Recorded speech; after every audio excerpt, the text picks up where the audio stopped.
Hi hello welcome to news eight Telugu channel. నేను మీ పరిటాల మూర్తి. So అందరూ కూడా ప్రోమో చూశారు. ప్రోమోలో అయితే చాలా విషయాలు అనేవి నడిచినాయి. ఇక్కడ ప్రేరణ ఏమంటుందంటే, సో నేను అన్న ప్రతి మాటకి నా దగ్గర ఒక జస్టిఫికేషన్ ఉంది. నేను నోరు జారాను, బట్ నాకు ఒక ఆన్సర్ అనేది ఉంది. అంటే వీకెండ్కి తను ఒక ఆన్సర్ అనేది పెట్టుకుందనమాట. సో అలాగే మణికంఠ అక్కడ చాలా ఫీల్ అయ్యాడు. నిఖిల్ ఆడిన గేమ్ని నువ్వు ఎలా ఆడేవు అసలు నీకు తెలుస్తుందా అది ఇది అని ఎమోషనల్ అయ్యాడు. అక్కడ నిఖిల్ కూడా కాస్త ఎమోషనల్ అయ్యాడు. అంటే ఇక్కడ నిఖిల్ గేమ్ని ఖచ్చితంగా మణికంఠ అనలైజ్ చేయగలుగుతున్నాడు. అది తనకు బ్యాడ్ అవుతుంది అని మేబీ అక్కడ చెప్పుండొచ్చు. ఇక నెక్స్ట్ ఆ తర్వాత రెడ్ ఎగ్ ఏంటి అనేది కూడా జరిగింది. అది ప్రోమో మేబీ నెక్స్ట్ రావచ్చు. ఆ ప్రోమో కూడా వస్తుంది. అలాగే దానివల్ల ప్రయోజనం నిఖిల్కి ప్రయోజనం అనేది జరగలేదు. నిఖిల్ క్లాన్కి, అభయ్ క్లాన్కే ఉంది అక్కడ. సో అక్కడి నుంచి ముగ్గురు కంటెండర్స్ అయ్యారు చీఫ్ కోసం. అది ఆల్రెడీ నేను చెప్పాను. ఆ రివ్యూలో ఎవరైనా మిస్ అయితే ప్రీవియస్ వీడియో ఉంటుంది చూడండి. ఇక ఇది ఏంటంటే యష్మి కొంచెం స్టేబుల్గా మాట్లాడుతుందా అనిపిస్తుంది. ఎందుకంటే సోనియా అంతా కూడా చక్కగా అన్ని బుద్ధులు నీతులు చెప్తుంది కదా బుద్ధుల్లాగా. మరి పృథ్వీని పోరా ఎల్రా అని లేడీస్ మీదకి రెచ్చగొడతాం అనేది ఎంతవరకు కరెక్ట్ అనే ఒక క్వశ్చన్ మార్క్ ఆడియన్స్కి స్ట్రైక్ అయ్యేలాగా మరి అక్కడ యష్మి చెప్తుంది ప్రోమోలో చూస్తే మనం. ఇంకా సోనియా ఇంకా పృథ్వీ బ్యాచ్ మొత్తం అంతా కూడా ఒకటే. అక్కడ ఏంటంటే వాళ్ళు ఏదైనా ఎంత తిట్టుకున్నా కొట్టుకున్నా టాస్క్ అయిపోయిన తర్వాత ఇది అవుతాడు.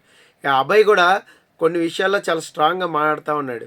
సో అట్లా ఎట్లా ఇస్తారు, బుద్ధి లేని రూల్స్ పెడుతున్నారు, అది ఇది నేనేమనుకున్నానంటే నేను ఇట్లా అనుకున్నా అట్లా అనుకున్నాని ఒక స్ట్రాటజీ కోసం అనేది మాట్లాడడానికి ట్రై చేస్తూ ఉన్నాడు. సో ఇక్కడ ఇంకొకటి చెప్తా ఏంటంటే స్ట్రాంగ్ ఫీలింగ్ అనే దాంట్లో మనోడు ఉన్నాడు. ఇక నెక్స్ట్ విష్ణుప్రియ వర్సెస్ ప్రేరణ, ఇది తప్పేవరిది అనేది మనం స్ట్రైట్గా మాట్లాడుకుందాం. సో విష్ణుప్రియ అయితే లాక్ చేసింది, రూడ్గా ఇది చేసింది, కొంచెం పర్సనల్గా హిట్ చేసే ప్రయత్నం చేసింది. నాతో పెట్టుకుంటే ఇలాగే ఉంటుందని ఒక కచ్చ ఉంటుంది చూసారా, ఆ కక్షను ప్రదర్శించింది అక్కడ. సో ప్రేరణ బాగా కొంత తట్టుకుంది కొంత తట్టుకున్న తర్వాత బర్స్ట్ అవుతారు కదా. ఇంకా పోవే అంది ఫస్ట్, పోవే అండి నువ్వే పోవే అంది. ఆ తర్వాత నోరు జారింది, క్యారెక్టర్లెస్ అంది. సో క్యారెక్టర్లెస్ అన్న తర్వాత ఇంకా ఊరుకుంటుందా నువ్వు పెద్ద వ్రతం ఇట్లా మాటలు ఇసురుకున్నారు. సో వాళ్ళిద్దరికి ఒక వారం అయితే నడుస్తుంది. గత 2 రోజులుగా మనం చూస్తున్నాం.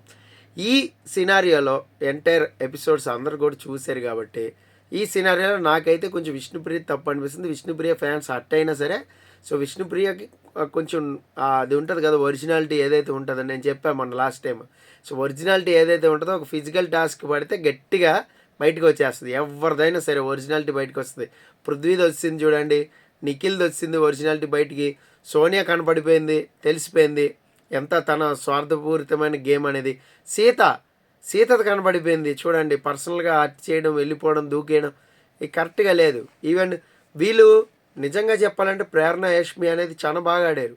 సో నేను ఎవరు బాగా ఆడితే ఆ వారం వాళ్ళకి ఖచ్చితంగా సపోర్టింగ్గా మాడతా, డౌటే లేదు. మీ అందరికి కూడా తెలుసు. ఇంకా నెక్స్ట్ 5 2.0 వైల్డ్ కార్డ్ ఎవరు రాబోతున్నారు అంటే ఒక టాక్ అయితే ఉంది.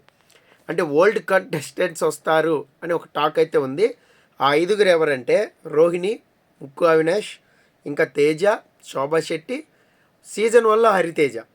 సో వీళ్ళు వచ్చే ఛాన్సెస్ ఉన్నాయి అని చెప్తున్నారు. మరి అది ఎంతవరకు నిజం ఏంటి అనేది మనం చూద్దాం. ఒకవేళ అది కన్ఫర్మ్ అయితే నేను క్విక్ అనాలిసిస్లో మళ్ళీ మీకోసం చెప్తాను. This is Paritala Murthy signing off. By by.